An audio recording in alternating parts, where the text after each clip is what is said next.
कळेल. नैसर्गिक किंवा मानवनिर्मित आपत्तीच्या काळात गोल्डन अवरमध्ये मिळणारी मदत जीवावरचं संकट टाळू शकते हे ओळखून जिल्हाधिकारी तथा जिल्हा आपत्ती व्यवस्थापन प्राधिकरणाचे अध्यक्ष डॉक्टर श्रीकृष्ण पांचाळ यांच्या मार्गदर्शनाखाली ठाणे जिल्ह्यात आपत्ती व्यवस्थापनाची विशेष मोहीम राबवली जाते. याचाच एक भाग म्हणून उल्हासनगर महापालिकेच्या सिंधुभवन सभागृहात NDRF आणि SDRFच्या माध्यमातून प्रशिक्षण शिबिर नुकतंच पार पडलं.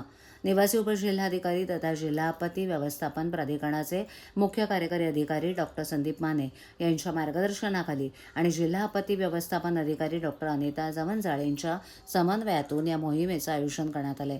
या प्रशिक्षण कार्यक्रमात आपत्ती म्हणजे काय, तिचे विविध प्रकार कोणते, त्यावर सविस्तर मार्गदर्शन करण्यात आलं.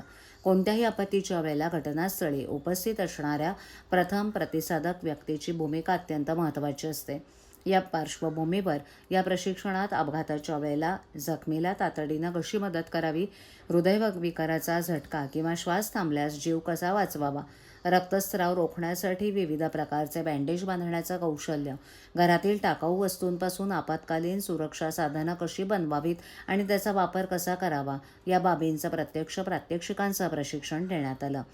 आपत्तीच्या वेळेला घाबरून न जाता शास्त्रीय पद्धतीनं मदतकार्य केल्यास जीवितहानी किमान राखता येते.